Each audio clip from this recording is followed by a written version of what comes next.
Bismillahirrahmanirrahim. Assalamualaikum warahmatullahi wabarakatuh. Salam sejahtera untuk kita semua. Salam digital. Pada kesempatan kali ini kita akan melanjutkan pembahasan lembar kerja mandiri, materi pada pemantulan pada cermin datar dan cermin cekung. Setelah sebelumnya sudah kami publish di channel ini, yaitu pembahasan terkait pemantulan pada cermin datang dan cermin cekung. Silakan Ananda menyiapkan lembar kerja yang sudah dibagikan di Google Form dan materi presentasi di dalam bentuk PDF.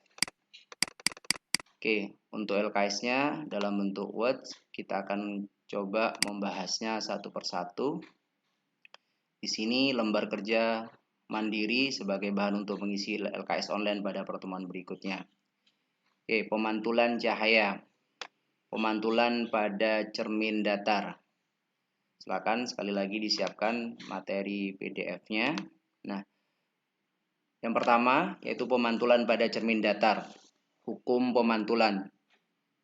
Tuliskan bunyi hukum pemantulan. Ini di presentasi sudah dijelaskan tentang materi hukum pemantulan. Silakan untuk lebih cepat bisa dilihat di file PDF-nya. Di sini slide yang keempat yaitu tentang hukum pemantulan.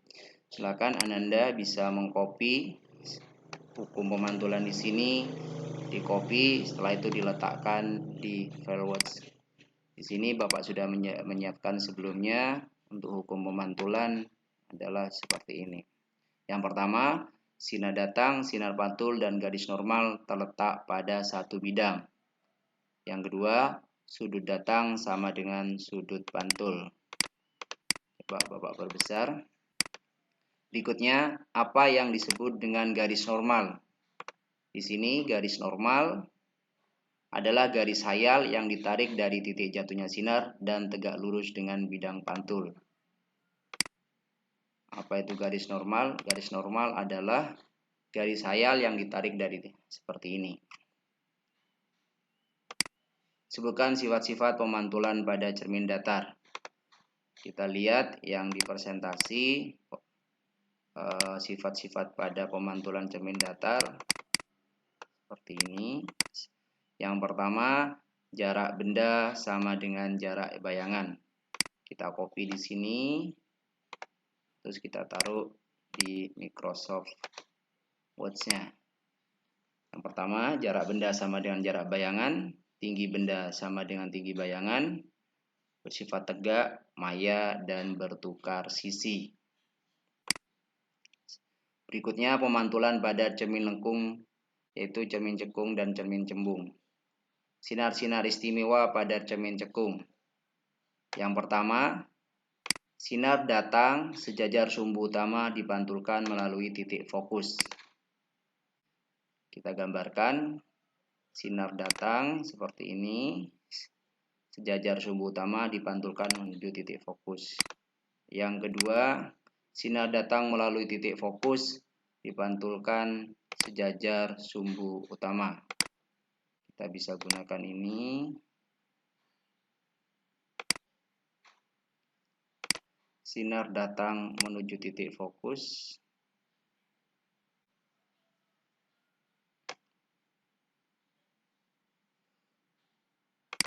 Dipantulkannya sejajar sumbu utama.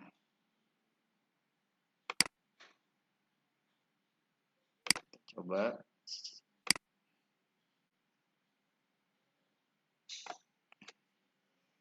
Kita paskan seperti ini. Yang ketiga, sinar datang melalui titik pusat kelengkungan. Cermin P dipantulkan kembali melalui titik pusat. Kita gambarkan di presentasi PowerPoint yang Bapak share dalam bentuk PDF juga sudah ada di sini bentuk sinar ketiga itu seperti ini.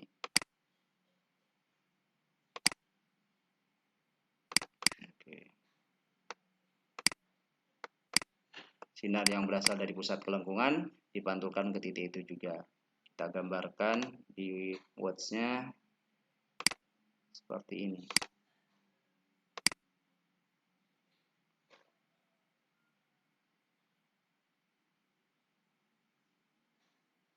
Oke, kurang besar. Oke.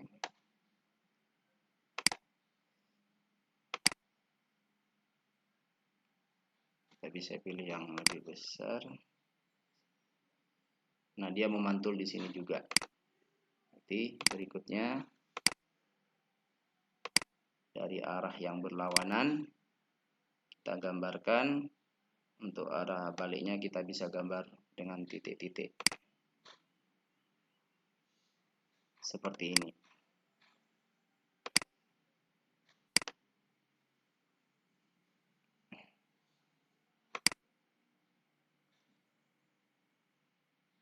Oke, berikutnya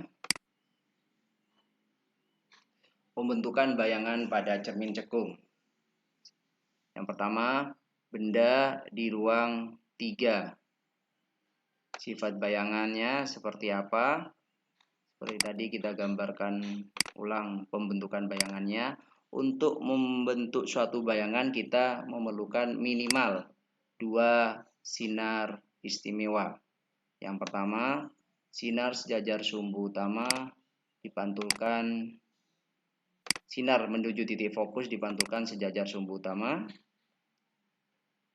Ini. Yang kedua, sinar datang sejajar sumbu utama dipantulkan menuju titik fokus. Ini kalian kalau untuk mudah mengingat, sinar yang datangnya sejajar sumbu utama akan dipantulkan menuju titik fokus, sedangkan sinar yang menuju titik fokus akan dipantulkan sejajar sumbu utama. Nah, titik temu antara sinar datang dan sinar kedua sinar pantul ini, pertemuan antara kedua sinar pantul inilah akan terbentuk sebuah bayangan. Kita gambarkan bayangannya di sebelah sini. Kita gunakan warna yang berbeda.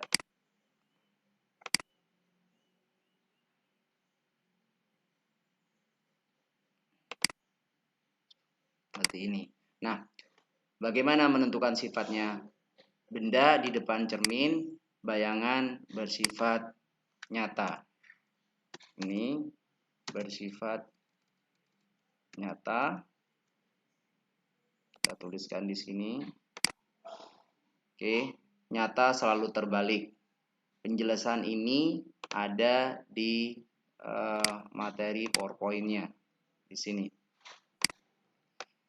Benda di ruang 3, maka bendanya bersifat nyata, bayangannya nanti di sini dilihat di ruang berapa, kita lihat di sini di ruang 2 itu juga di depan cermin berarti bersifat nyata. Berarti ini adalah bersifat nyata. Mayanya kita coret.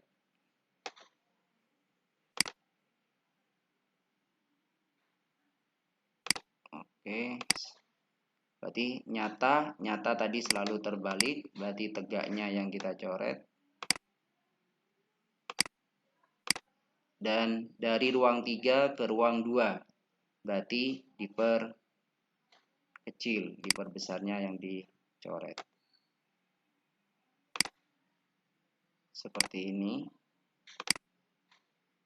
Oke. Ini kita bisa enter.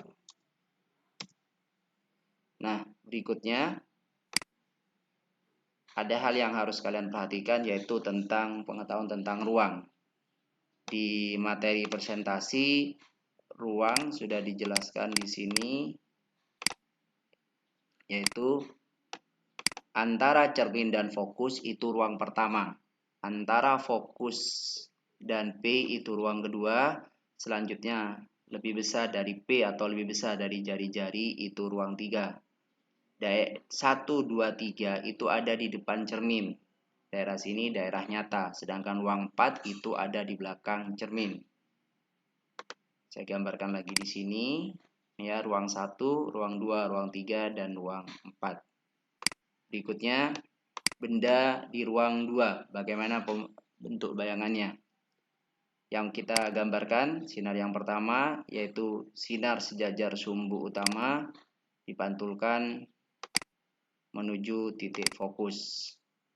Seperti ini. Yang kedua, sinar menuju titik fokus dipantulkan sejajar sumbu utama. Sehingga terbentuk bayangan di ruang 3. Sehingga sifatnya nyata, terbalik, dan diperbesar.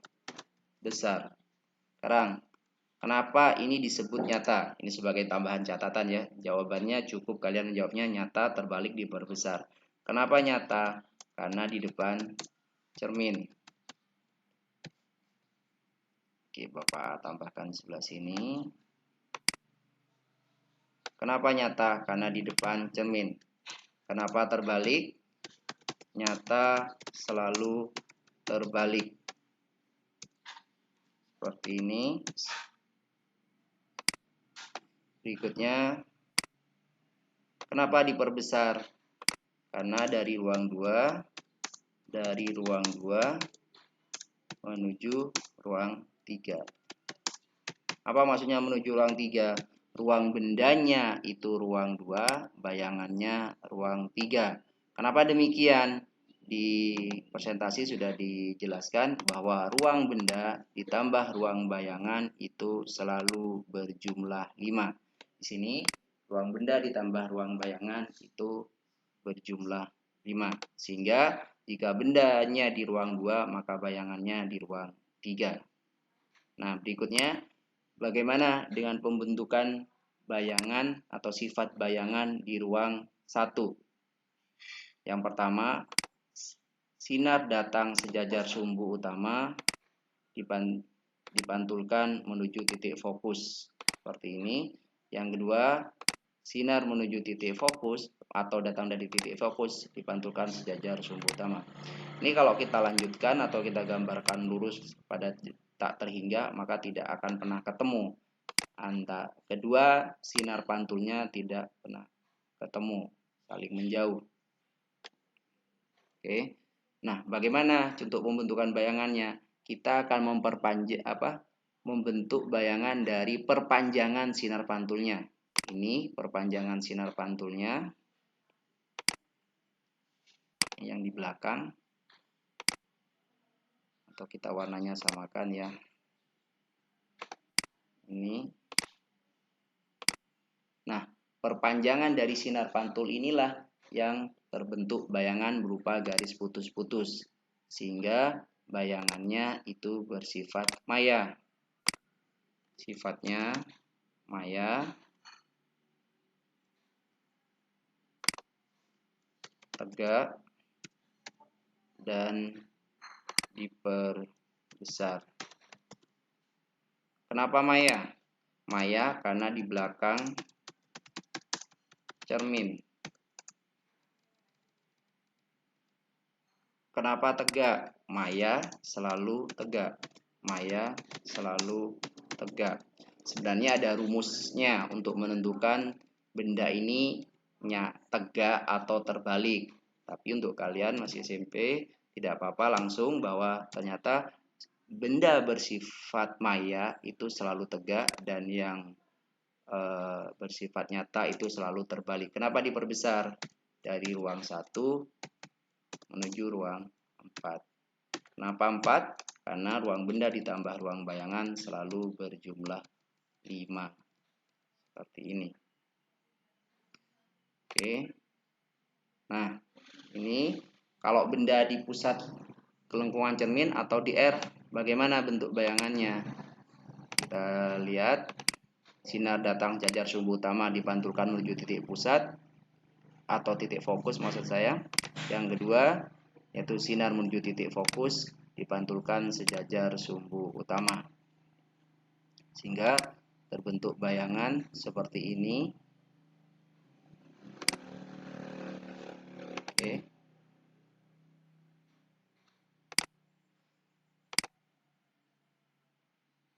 Kita lihatkan bayangannya berupa titik-titik.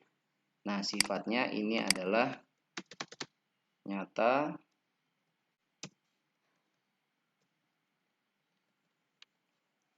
selalu terbalik, dan khusus untuk yang gambar ini sama besar. Kenapa sama besar? Karena posisi benda dan posisi bayangan itu terletak di R. Jadi bukan di ruang 1, bukan di ruang 2, juga bukan di ruang 3. Di antara ruang 2 dan ruang 3. Makanya bayangannya tidak diperbesar juga tidak diperkecil. Berikutnya, bagaimana dengan benda di titik fokus? Benda di titik fokus itu tidak terbentuk bayangan. Bayangannya ada di titik tak hingga. Kita lanjutkan di sini. Menentukan sifat-sifat bayangan dengan metode penomoran ruang. Ruang benda ditambah ruang bayangan itu berjumlah 5 seperti sebelumnya. Misalkan ruang benda 1, maka ruang bayangannya itu 4. Ruang bayangan lebih besar dari ruang benda, maka bayangan diperbesar. Oke, ini harusnya menggunakan angka Romawi ya. Di sini tidak apa-apa, hanya untuk menunjukkan jumlahnya. Jika ruang bayangan lebih besar daripada ruang benda, maka bayangan diperbesar. Berikutnya, benda di ruang 1, maka bayangan di ruang 4. Bayangan diperbesar. Jika benda di ruang 3, dan maka bayangannya di ruang 2. Maka bayangannya diperkecil.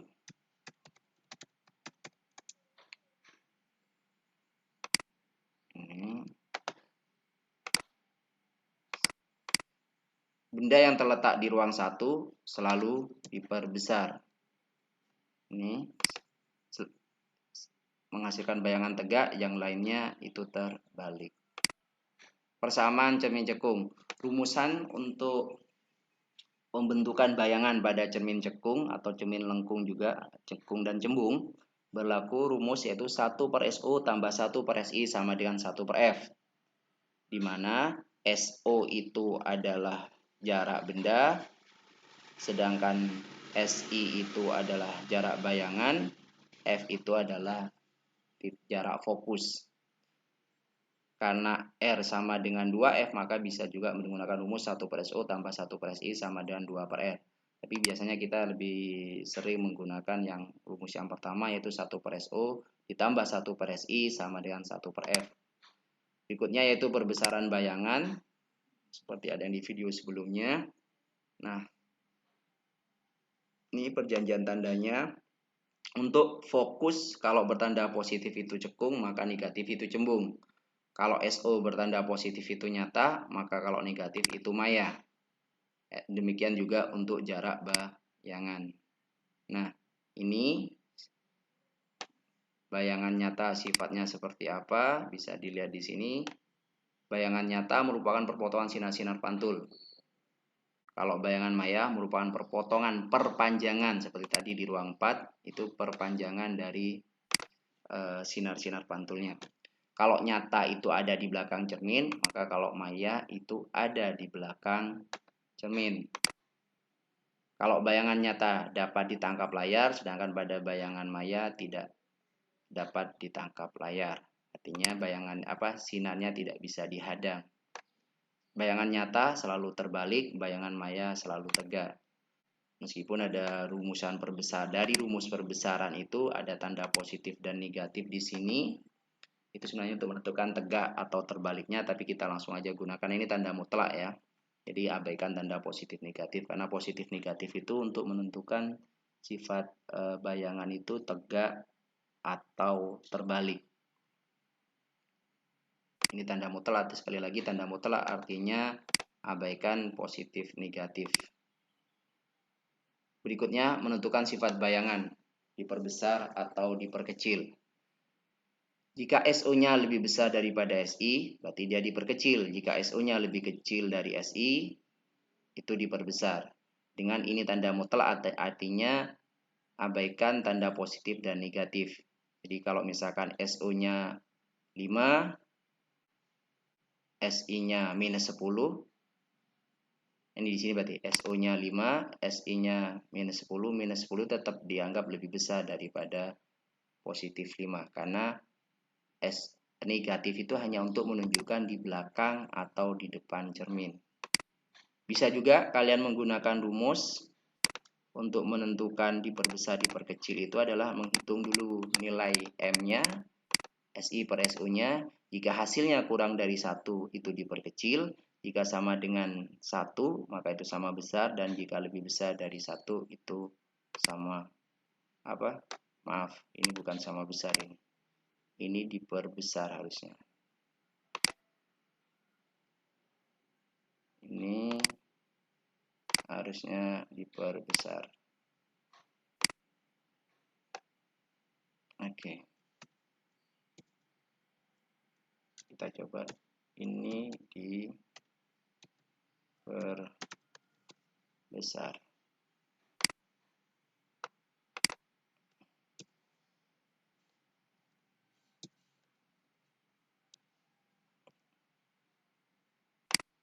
Oke, berikutnya untuk latihan soal. Sebuah benda tingginya HO 2 cm. Kita tandai yang diketahui tinggi HO 2 cm. Berarti yang diketahui HO-nya 2 cm. Terletak pada suatu cermin cekung pada jarak SO. SO-nya 25 cm. Dan jarak fokusnya adalah 50 cm. Jadi kita diketahuinya HO sama dengan 2 cm, SO 25 cm, dan fokus 50 cm. Ditanya perbesaran bayangan, ditanya yang pertama jarak bayangan, perbesar bayangan, dan sifat bayangan. Nah, untuk jarak bayangan kita gunakan rumus 1 per SO tambah 1 per SI sama dengan 1 per F. 1 per SO tambah 1 per SI sama dengan 1 per F. Dimana tadi SO-nya berapa? SO-nya tadi 25, fokusnya tadi 50. Kita masukkan nilainya seperti ini, 1 per 25 ditambah 1 per SI sama dengan 1 per 50. Sehingga 1 per SI sama dengan 1 per 50 kurang 1 per 25. Samakan penyebutnya 50. 50 bagi 51, 50 bagi 25. Min 2 di sini karena min ya, berarti min 1 per 50. 1 per SI itu adalah min 1 per 50, sehingga SI-nya adalah min 50 per min 1, sehingga min 50 cm. Oke, silakan dipahamin atau di pause video ini untuk melihat bagaimana cara menggunakan persamaan matematikanya. Yang kedua, yang B itu ditanya tentang perbesaran bayangan. Perbesaran bayangan sama dengan SI per SO. SI-nya tadi minus 50, kita masukkan 50 per 25 sama 2. Untuk kali ini Bapak tidak apa-apa kalian mengabaikan tanda positif negatifnya, karena positif negatif itu digunakan untuk menentukan sifat tertegak atau terbaliknya. Bagaimana sifat bayangannya? Nah, sifat bayangannya maya, tegak, diperbesar. Kenapa maya? SI-nya bertanda negatif. Kenapa tegak? Maya selalu tegak. Ini nggak perlu ditulis ya yang ini nak ya. Tapi kalian perlu Bapak sampaikan untuk tahu dari mana cara memperolehnya. Kenapa diperbesar? Karena M-nya lebih besar daripada 1. Kita lanjutkan untuk soal yang nomor 2. Silakan kalau kalian mau melihat persamaan-persamaan yang nomor 1 ini, kita menggunakan rumusnya 1 per SO tambah 1 per SI sama dengan 1 per F dan seterusnya. Kita lanjut ke soal nomor 2. Jarak fokus cermin cembung 20 cm. Sebuah benda setinggi 6 cm diletakkan 30 cm di depan cermin. Tentukan letak bayangan atau jarak bayangan ini ya. Jarak bayangan, perbesaran bayangan, dan tinggi bayangan. Setelah diketahui HO-nya 6 cm, SO-nya 30 cm. Fokusnya di sini. Nah, ini ingat. Ini jarak fokus cermin cembung itu fokusnya bertanda negatif. Kita masukkan rumusnya. 1/SO tambah 1/SI sama dengan 1/F.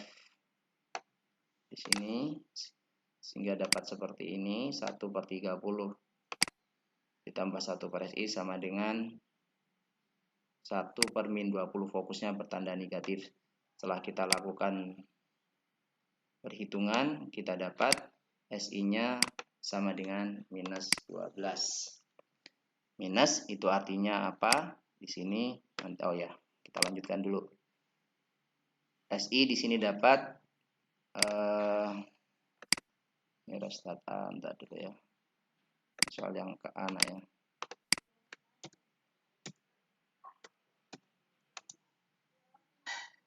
Oke. Yang perbesaran bayangan itu B, kita gunakan rumus M sama dengan SI/SO.